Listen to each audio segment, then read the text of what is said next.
मैं अगर आपको एक तथ्य आपके सामने रखूं, 2014 में देश में जितने अनुसूचित जाति के छात्र थे उससे 2022 की एक तथ्य के आधार पर उसको मैं तुलना करूं तो उसमें 44% ग्रोथ हुई है अनुसूचित जाति की छात्रों में। पहले 46 लाख विद्यार्थी होते थे, आज 66 लाख विद्यार्थी हुए हैं। अनुसूचित जाति में छात्राओं की, महिलाओं के नामांकन 51% बढ़ी है। सबसे ज्यादा लाभ अनुसूचित जाति की महिलाओं को मिली, 51% की ग्रोथ हुई है। अनुसूचित जनजाति छात्रा के नामांकन में 65% की ग्रोथ हुई है 14 और 22 की तुलना में।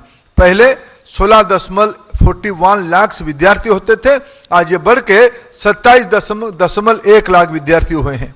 अनुसूचित जनजातियों में सबसे अगर किसी वर्ग का ज्यादा प्रगति हुई है, महिलाओं की प्रगति हुई है, 80% बढ़ोतरी हुई है। आज संजोग देखिए, आज हमारी उड़ीसा की सुपुत्री जनजाति समाज के एक वरिष्ठ नेत्री श्रीमती द्रौपदी मुर्मू देश की राष्ट्रपति बनी है। पिछले 10 साल में शिक्षा की प्रगति सबसे ज्यादा हुई महिलाओं के अंदर।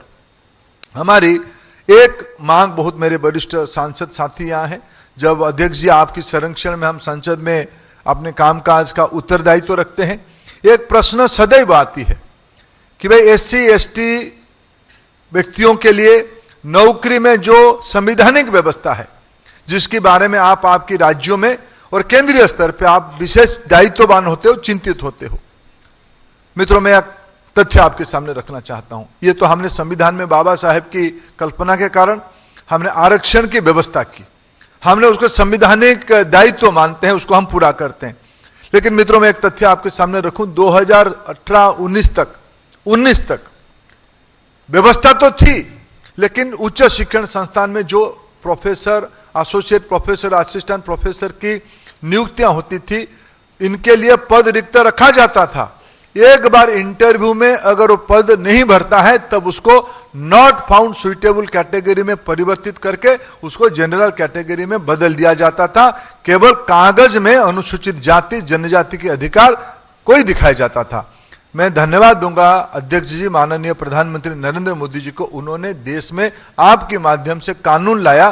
पहली बार देश में कानून बनी, अगर वो पद खाली रहता है तो खाली ही रहेगा, जब तक ये भरा नहीं जाएगा SC ST OBC की कैंडिडेट के द्वारा, तब तक इसको भरा नहीं जाएगा।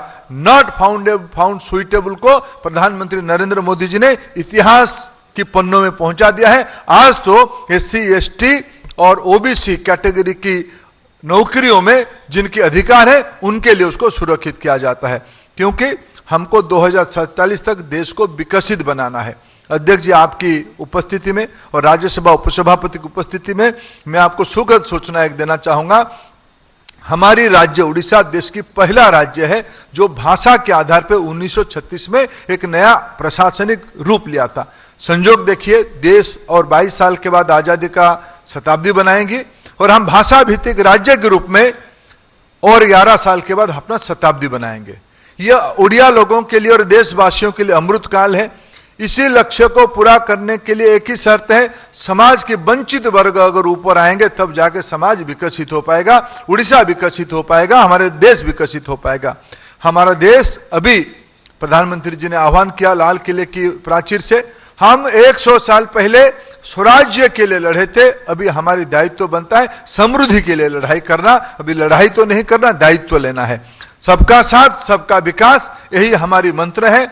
आज की इस 2 दिवसीय कार्यशाला में निश्चित रूप में समाज के वंचित वर्गों के लिए सारे माननीय विधानसभा सदस्य, विधान परिषद के सदस्य, राज्यसभा और लोकसभा के सदस्यों की सुचिंतित परामर्श जो अपने अपने समितियों में होती है, आज इस 2 दिवसीय सम्मेलन में आपके मार्गदर्शन में बेस्ट प्रैक्टिसेस का आइडिया एक्सचेंज करते हुए सरकार में बैठे हुए हम जैसे मित्रों को आप परामर्श देते रहोगे।